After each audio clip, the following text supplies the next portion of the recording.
It is the winter of 1838. The sky over northern Europe is iron grey. Frost coats the ground, rivers stiffen into silence. The air burns your lungs when you inhale.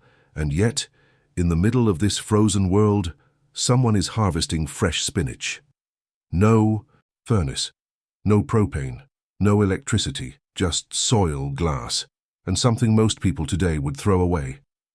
Horse manure, before heated greenhouses, before refrigerated trucking, before global supply chains, people were growing food in the dead of winter using biology alone, and not as an experiment, as a system. The lie we've been told about winter food walk into a grocery store in January. It looks like abundance. Lettuce. Tomatoes, bell peppers, strawberries. It feels like summer, but it isn't. Almost none of it was picked ripe. Most of it has been in transit for days, sometimes weeks. And much of its nutrition is already fading. Research from multiple agricultural universities confirms what most people never hear. Leafy greens can lose large percentages of vitamin C within 24 to 72 hours of harvest. Some vegetables lose nearly half their nutrient content within a week under refrigeration. The average produce item in the US travels over 1,000 miles before reaching your plate. You are not eating fresh. You're eating transported. And to keep that illusion alive, massive heated greenhouses burn fuel constantly. Some commercial greenhouses spend thousands per month just to maintain growing temperatures during winter. Here's the uncomfortable truth. Heating glass boxes is often more carbon-intensive than trucking produce across a continent. So if this system is expensive, fragile, and nutritionally wasteful, how did people do it before fossil fuels? The medieval engine. Hidden beneath the soil. If you stepped into a winter market garden in 19th century Paris, you'd see something extraordinary. Low wooden frames angled toward the southern sun, glass panels resting on top, straw-lined paths, between beds, steam rising gently in the cold morning air. Beneath those beds, a carefully packed layer of fresh horse manure. Not waste, fuel. When organic matter decomposes, bacteria begin breaking it down. As they digest carbon-rich material, straw, bedding, dung, they release energy. That energy becomes heat. Inside a properly built compost pile, temperatures can reach well over 120 degrees, sometimes even higher. No wires, no thermostat, no gas. Bill. Just microbial metabolism. The gardeners of Paris understood this deeply.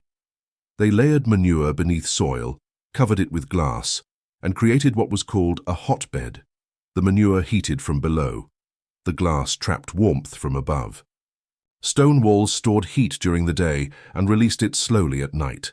The entire garden worked like a living battery, and it fed thousands of people. Why winter crops don't need what you think. They need. Modern agriculture focuses heavily on tropical crops, tomatoes, peppers, cucumbers, even in winter. But those are summer plants. Medieval growers didn't fight winter. They worked with it. Cold-hardy vegetables do something remarkable when temperatures drop. They convert starch into sugar. That sugar acts like antifreeze inside plant cells, lowering the freezing point of internal water. It's why kale tastes sweeter after frost. Why carrots deepen in flavor under snow. Why parsnips become almost candy-like after a freeze. These plants were built for winter. When placed under a single layer of glass, the environment effectively shifts several climate zones south. Add a simple inner row cover, survival increases. Even more, the system didn't require tropical heat. It required understanding why we abandoned it. The method didn't fail, it was replaced. After World War II, agriculture centralized. Year-round uniform supply became the goal. Large-scale production favored standardization, mechanization, long-distance shipping, fossil fuel dependency. Hotbeds required local knowledge, daily observation, manual adjustment. That doesn't scale easily. Cheap natural gas made greenhouse heating trivial for a time. Urban expansion removed horses from cities, and with them, free manure supplies. The knowledge wasn't disproven, it was sidelined because centralized systems are profitable. Localized knowledge is powerful, but harder to monetize. The modern revival in the 1970s, a handful of farmers began revisiting old European methods. Instead of heated glass houses, they built unheated high tunnels. Instead of fuel, they relied on soil warmth and layered covers. Instead of tomatoes, they grew spinach, marsh, carrots, scallions. Some reported near-zero heating bills. University trials confirmed that properly protected crops can survive sub-freezing temperatures without artificial heat. Small-scale growers demonstrated that modest protected spaces could feed families through winter, not as nostalgia, as practical agriculture. The knowledge was never wrong, it was simply forgotten. How the system actually works, the design is beautifully simple. A bottomless wooden frame facing south, a pit beneath it filled with fresh manure mixed with straw. A layer of soil placed above once initial heat stabilizes. Glass or clear polycarbonate cover. Cold-hardy crops selected intentionally. The key is timing. If you plant too early, excessive heat can damage seeds. If you ventilate improperly, temperatures can spike on sunny days. But when managed carefully, the heat lasts several weeks, enough for a full winter crop cycle.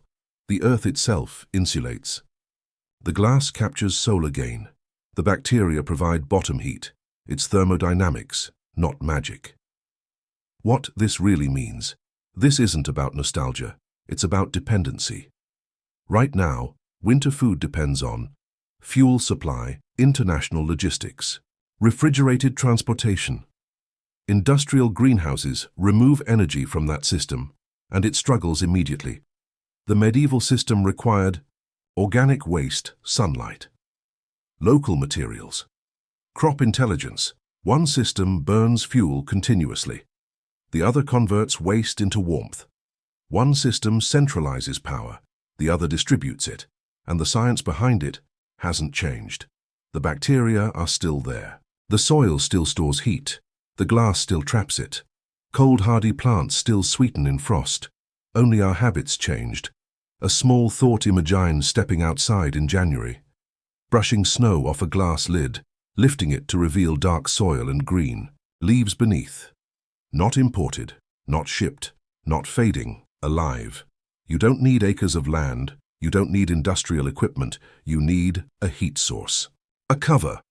And the right plants. The rest is patience. If you found this valuable, stay curious, because the past isn't primitive. Sometimes, it's simply forgotten.